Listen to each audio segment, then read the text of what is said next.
2022 में मैंने दावेदारी की है, राजपुर से की है और सैंसपुर में भी आपको पता है मेरा होल्ड। पिछली बार मैंने दावेदारी की थी राजपुर सीट से और राजपुर सीट पे मैंने जो दावेदारी की थी उससे एक जो हमारा समुदाय है वो मेरे को पूरे उत्तराखंड में सपोर्ट करता है, क्योंकि मेरी मिसेज भी उसी समुदाय से आती है। परंतु एक क्रिश्चियन कम्युनिटी नाराज़ थी अंदर से बहुत ज़्यादा। उन्होंने सब जगह अंदर खाने विरोध किया और कुछ सीटों पे वो खुद भी उन्होंने कैंडिडेट उतार दिए और जहाँ जहाँ उन्होंने कैंडिडेट उतारे वो सारी सीटें कांग्रेस हार गई। नमस्कार, मैं अफरोज़ खान, आप देख रहे हैं टाइम विटनेस न्यूज़। आज हम मौजूद हैं सहसपुर विधानसभा में। इलेक्शन की तैयारियां चल रही हैं। इसी बीच में हमारे साथ मौजूद है यहाँ के समाज सेवी और राजनेता भी हैं, कांग्रेस के कार्यकर्ता भी हैं, वरिष्ठ कार्यकर्ता अर्जुन कुमार जी, जिन्हें आप अर्जुन प्रधान के नाम से भी जानते होंगे। हम उनसे एक मुलाकात करते आए, उनसे जानते हैं कि वो पिछले कितने सालों से राजनीति में है और क्या वो इलेक्शन की विधानसभा की तैयारी कर रहे हैं, चुनाव लड़ने की। नमस्कार सर। नमस्कार भाई। सर, आप अपने बारे में कुछ बताएं, कितने सालों से आप इलेक्शन राजनीति में हैं? देखिए, मैं पहले तो आपका धन्यवाद करता हूँ कि आपने आज ये मौका समझा कि हमारे साथ बातचीत करने के लिए आप पहुँचे। और मैं लगभग 93 से राजनीति में मैंने कदम रखा था, जब मैं DAV PG कॉलेज में देहरादून में स्टडी कर रहा था और उस समय मैं NSUI से जुड़ा हुआ था और NSUI को हमने उस समय भी बहुत समर्थन करके उस समय पर हमारी सीट बहुत जल्दी जीत जाते थे हम कॉलेज टाइम पे भी। उसके बाद 96 तक मैंने पढ़ाई करने के बाद 96 में यहाँ ग्राम प्रधान के चुनाव आए और मैं लोगों का शुरू से ही हर एक कार्य करने के लिए, क्योंकि हमें शहर जाना पड़ता था और उस समय फैसिलिटी कम थी, हम यूपी में थे उस समय पर, और गांव से बहुत कम लोग जो है शहर के अंदर प्रवेश करते थे। पर मेरा डेली का रूटीन था, उसी दरमियान जो है मैं लोगों के डोमिसाइल का certificate, income certificate, ration card, ये सब हमारा देहरादून से ही होता था। तो मैं देहरादून में जाके, सिटी में जाके ये सब काम करा के लाता था लोगों के। जब लोगों ने सोचा कि भाई इस समय चुनाव हैं प्रधान के भी और क्यों ना इस लड़के को जो है पढ़ा लिखा भी है, यूथ भी है, और इसे आगे किया जाए गाँव के लोगों ने। तो उस समय पर चुनाव हुए तो मैं बहुत बड़ी लीड से, एक पक्षीय ही चुनाव हो गया था पूरा।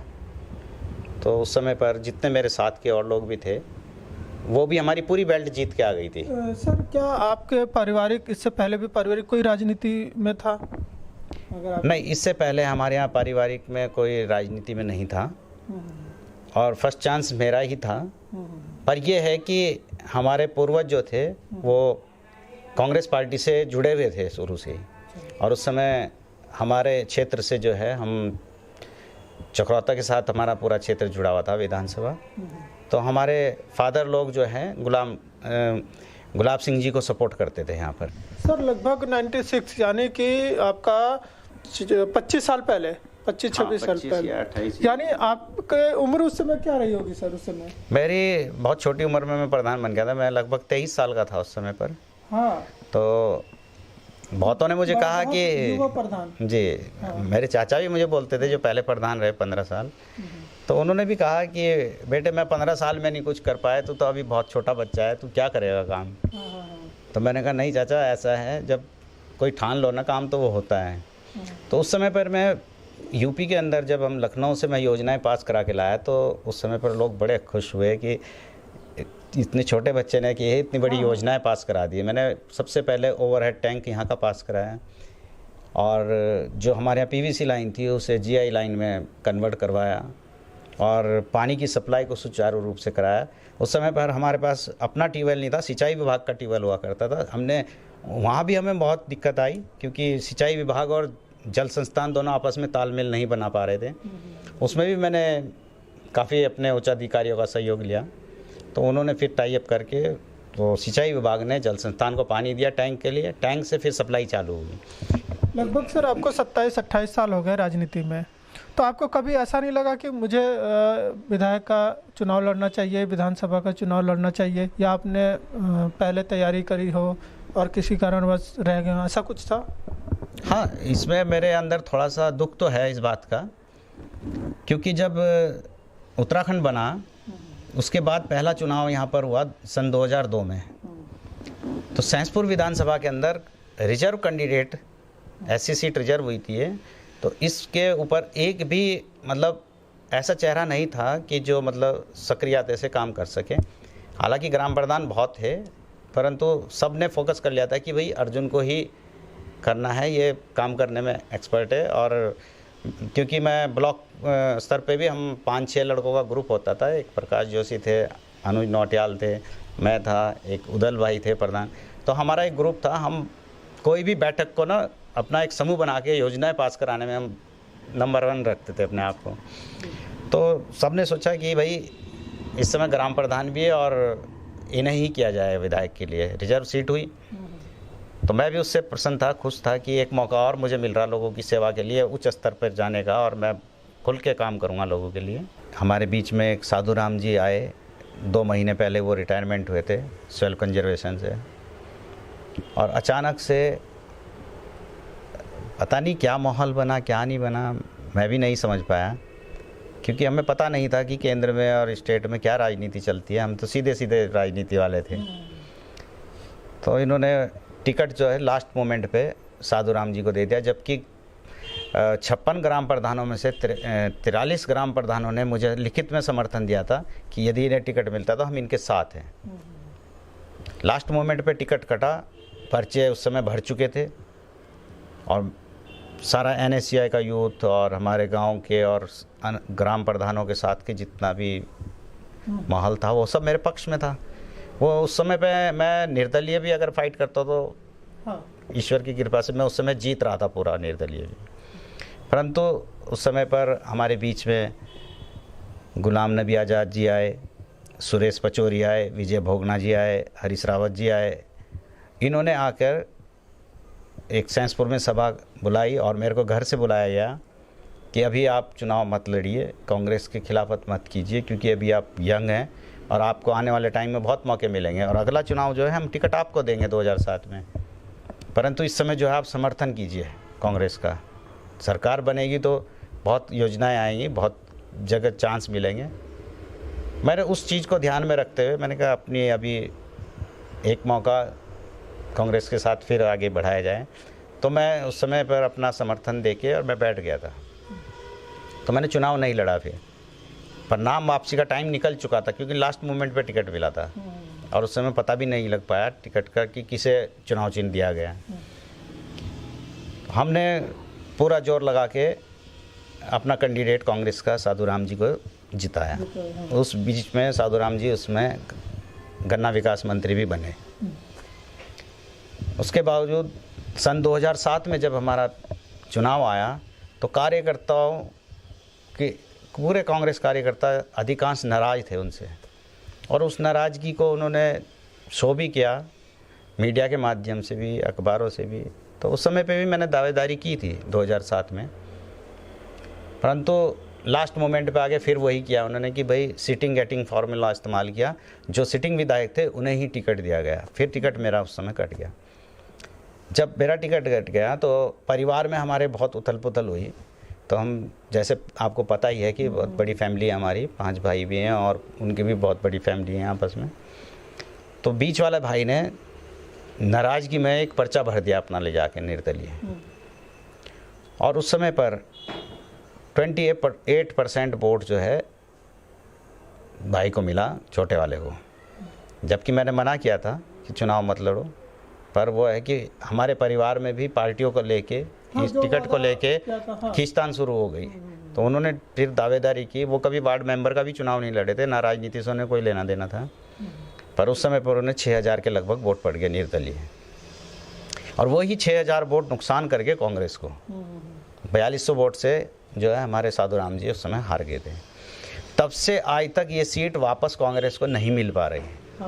फिर इसके बाद यहाँ का जो रिजर्वेशन है वो पहुँचा है राजपुर, यहाँ हो गई ओपन सीट। ओपन सीट के बाद फिर जो है टिकट के बंटवारे में काफ़ी उथल पुथल रही कि मतलब हम अपनी बात रखें या दूसरे की समझें, जो पार्टी को उचित लगता है पार्टी वही करती है। टिकट दिया गया, टिकट लड़े चुनाव, पर कांग्रेस को ही हराने में फिर वो यही रीत चली आ रही है। जब भी देखा गया तो अगर कांग्रेस का कोई कैंडिडेट खड़ा होता है तो उसके विरोध में भी कांग्रेस का कोई बागी खड़ा हो जाता है, इसके वजह से जीत नहीं पाया। फिलहाल अभी सर आपका कहीं से तैयारी चल रही है आपकी विधानसभा सीट को लेकर के?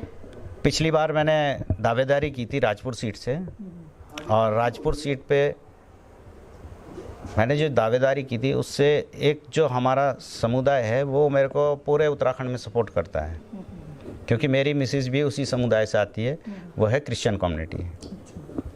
और क्रिश्चियन कम्युनिटी जो है इनमें कभी कोई नेता बनते नहीं, ना वो राजनीति से भी बहुत दूर रहते हैं। पर जिस समय ये हालात ऐसे चल रहे थे उत्तराखंड के कि इनके साथ सताव बहुत हो रहा है जगह जगह पे, आपने भी अभी भी सुना, पिछले 3 तारीख को भी एक ही दिन में 4 जगह अटैक हुआ। रुड़की में, हरिद्वार में, हमारा सिंगनी वाला में हुआ, आपका रामनगर में हुआ, कुमाऊं में, तो एक ही दिन में 4 जगह अटैक हुआ। तो मैं हमेशा इनके साथ खड़ा हो जाता हूँ, क्योंकि ये लोग कभी सड़कों पे नहीं उतरते, कभी विरोध प्रदर्शन खुल के नहीं करते। पर क्या है कि एक बहुत बड़ा समुदाय ये है उत्तराखंड के अंदर, लगभग 3 से 3.5 लाख इसमें क्रिश्चियन कम्युनिटी के लोग रहते हैं। तो उन्होंने मेरे को समर्थन करके, और आम लोगों में तो मेरी छवि थी अच्छी और अब भी अच्छी बनी हुई है, परंतु जब क्रिश्चियन कम्युनिटी ने ये मांग रखी कि हमें भी टिकट दिया जाए, तो और उन्होंने कहा कि आपके यहाँ कोई नेता ही नहीं है तो हम किससे समर्थन करेंगे, और कोई पार्टी से भी जुड़ा हुआ नहीं है। तो उन्होंने कहा ठीक है, हम तो नहीं हैं, पर हमारे पास ऐसा व्यक्ति है जो हमारी बात को हमेशा रखता है, तो उसमें जो है आप उसे टिकट कीजिए, हम उसमें संतुष्ट हैं। तो उन्होंने मेरे नाम को आगे किया कि ये सब लोगों में इनकी अच्छी पैठ है, खुद दलित परिवार से भी हैं, और जो दलित परिवार से जिस जाति से आते हैं वो जाति बहुत बड़ी जाति है यहाँ पर उत्तराखंड के अंदर, क्योंकि अनुसूचित जाति में भी बहुत सारी जातियाँ हैं, परंतु सबसे बड़ी जाति जिस अनुसूचित जाति में है उसमें मैं उसी से बिलोंग करता हूँ। तो उस समय पर उन्होंने समर्थन किया मेरे को, परंतु लास्ट मोमेंट पे फिर दोबारा वही बात आई 2012 में कि लास्ट मोमेंट पे टिकट कट गया, और वहाँ से भी राजकुमार जी को टिकट हुआ। हमने उस समय पे भी, माननीय विजय भोगना जी ने कहा, हमें वो सांसद थे, कि पार्टी के खिलाफ की गतिविधियों में मत जाना, और अभी 10-15 साल से तुम हो पार्टी में, 10 साल से, तो अभी और आगे बढ़िया चांस मिलेंगे, अभी तुम समर्थन करो। तो हमने समर्थन किया, समर्थन करके जिता दिया हमने। जीतने के बाद वो उस समय पर विधायक बने, परंतु 2017 में जब दोबारा चुनाव आए और कांग्रेस पार्टी के आगे फिर वो मुद्दे रखे गए कि भाई क्रिश्चियन कम्युनिटी ने अपना जो है पूरा ज़ोर शोर से बात रखी कि हमें जो है इस बार विधानसभा के लिए अपना प्रतिनिधित्व चाहिए ही चाहिए। पर बीच में कुछ ऐसी उथल पुथल हुई सरकार गिरने की, तो उस समय पर कुछ विधायक जो है रुक गए थे, उसमें एक राजकुमार भी थे।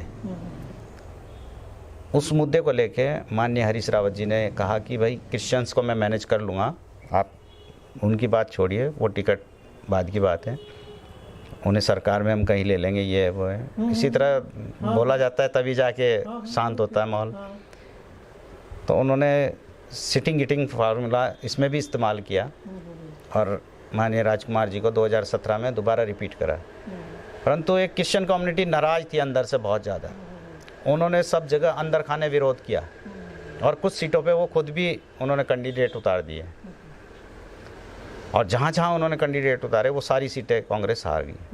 और जहाँ पर और भी सीटें थी जहाँ उनका अच्छा खासा वोट बैंक था, वहाँ की सीटें भी सारी की सारी कांग्रेस हारी उस समय पर कांग्रेस ने एक बात ज़रूर कही थी कि भाई जब हम टिकट की मांग करते हैं तो कांग्रेस ये कहती है कि हम जो है जिताऊ कैंडिडेट को टिकट दे रहे हैं।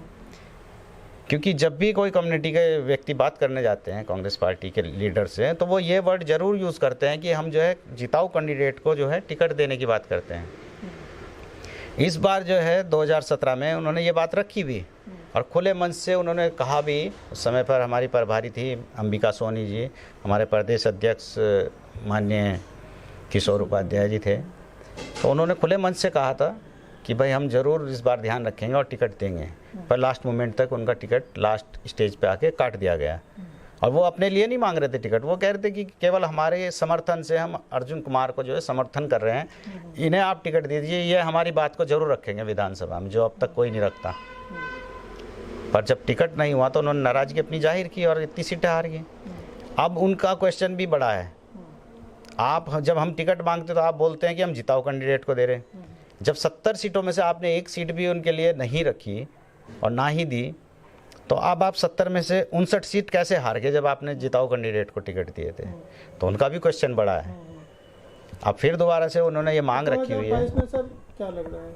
2022 में मैंने दावेदारी की है, राजपुर से की है, और सहसपुर में भी आपको पता है मेरा होल्ड पब्लिक में, आपको पता ही है सब, आप तो मीडिया के लोग हैं। सर सहसपुर में जो दावेदारों की जो लिस्ट है वो तो बहुत लंबी हो रही है।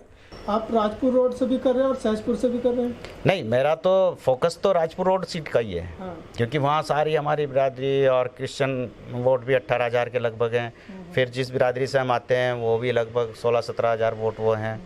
फिर उसमें से जो सब लोगों के बीच में मेरा बैठना उठना है बहुत अच्छा, क्योंकि मैं क्रिकेट में भी रहे, स्पोर्ट्स भी हम कराते हैं, ज़िले के भी और प्रदेश के भी। खुद मसूरी मास्टर्स हमारे परिवार की टीम थी यूपीएल में भी। तो इस तरह करके हमारा सब लोगों में बैठना उठना है। और अच्छा सर, अगर मैं राजपुर रोड की बात करता हूँ तो राजपुर रोड में आपको इससे पहले कांग्रेस के विधायक थे राजकुमार जी, फिर बीच में बीजेपी के हुए, तो इन 5 सालों में आपको क्या लगता है कि क्या विकास कार्य हुआ है, और हुआ है तो कितना हुआ है, नहीं हुआ है तो क्यों नहीं हुआ? राजपुर रोड विधानसभा की यह है कि राजपुर रोड विधानसभा में आपने देखा होगा सबसे बड़ा जो मुद्दा चल रहा है इस समय, वो है जो नदियों के किनारे बसे हुए लोग हैं, उनको आज तक मालिकाना हक नहीं मिला। वो तो खैर बीजेपी वादा कर रही है। वादा तो हर बार होता है, कब से वादा चल रहा है, 5 साल पूरे बीत गए, वादा तो चलता ही रहा। अब लास्ट में ये क्या करेंगे, कोर्ट के ऊपर छोड़ देंगे, और पब्लिक को गुमराह करने के लिए अब कोर्ट के हाथ में है, हम कुछ नहीं कर सकते। इसलिए हम आने वाले समय में फिर इसे कह देंगे कि ये 3 साल बाद हम इसे करेंगे। 3 साल वो ऐसा टारगेट लेंगे कि 24 का भी चुनाव निकल जाए, जिस तरह मतलब राजनीति होगी इसमें। बस पूरी राजनीति चलेगी अब इसमें। वो टाइम ही ऐसा बताएंगे आपको कि जिससे कि केंद्र का भी चुनाव हमारे पक्ष में रहे, पब्लिक को गुमराह करने वाला। सर, अगर आप विधानसभा क्षेत्र राजपुर रोड से आपको टिकट मिलती है और आप जीतते हैं, तो आपकी पहली प्राथमिकता क्या होगी वहाँ पर विकास को लेकर के? देखिए, सबसे पहली प्राथमिकता तो मेरी यही है कि भाई जो गरीब लोग हैं, जो झुग्गी झोपड़ी में रह रहे हैं, और सर्दियों में जिनकी हालत इतनी ख़राब हो जाती है, बरसात में फिर हालत ख़राब होती है, फिर गर्मियों में भी, मतलब तीनों मौसम ऐसे झेलते हैं वो कि वो मतलब इंसानियत कहीं रही नहीं। मेरा पहला फोकस वही रहेगा। तो सबसे पहले जो है मैं उस और ध्यान दूंगा, और दूसरा फिर जो है हमारे व्यापार मंडल जो है, तो व्यापार मंडल का भी मेरे को देखना है कि व्यापार मंडल के साथ क्या होता है कि जब भी अतिक्रमण हटाओ अभियान चलता है, क्योंकि शहर के अंदर जो है राजधानी तो बनी, उस तरह की व्यवस्थाएं नहीं बनाई गई, तो शहर के अंदर जो है सड़कें तंग हैं, जिससे ज़्यादा अधिकांश हमने देखा जाम लगता है। पर जिस समय अतिक्रमण हटाओ अभियान में आ जाता है तो वो समय वो अतिक्रमण उसके साथ साथ वो चौड़ीकरण भी कर देते हैं। अब चौड़ीकरण जिस समय करते हैं उस समय बहुत सारे जो है हमारे भाई लोग जो व्यापारी लोग हैं, दुकानों वाले हों, तो उनकी दुकानों को बिना नोटिस दिए, बिना उसके ही तोड़ना शुरू कर देते हैं। तो हमारा कहना ये है कि जब मैं अपने उसमें आऊँगा तो मैं सबसे पहले उन्हें ये प्राथमिकता दूंगा कि पहले उनकी व्यवस्था की जाए। उनके भी बच्चे हैं, वो भी अपने घर को पालते हैं, अपने घर को चलाते हैं किसी तरह उसी रोजी से। आज के दिन हमने अचानक उनकी अगर दुकानें तोड़ दी तो वो कहाँ जाएंगे एकदम से? तो वो सारी चीज़ पहले उनके लिए व्यवस्था की जाए, तब उन्हें नोटिस दे के तब उनसे खाली कराया जाए, तो वो ज़्यादा बेटर रहेगा। इसी तरह आपने देखा होगा कि जितनी भी मलिन बस्तियाँ जो नदियों के किनारे बसी हुई हैं, उसमें अधिकांश क्या होता है, अधिकांश ये होता है कि जब ऊपर से पहाड़ी क्षेत्र जो भी होगा ऊपर से फ्लड आएगा तो अपने साथ कंक्रीट को लेके आता है। नीचे जब लेवल में आता है तो वो कंक्रीट भर जाती है, पूरी नदी का स्तर ऊपर हो जाता है वो कंक्रीट से। जब उसके बाद पानी आएगा तो पानी क्या होगा, वो उसमें भरान के ऊपर पानी बहेगा तो वो बस्तियों में घुसेगा फिर।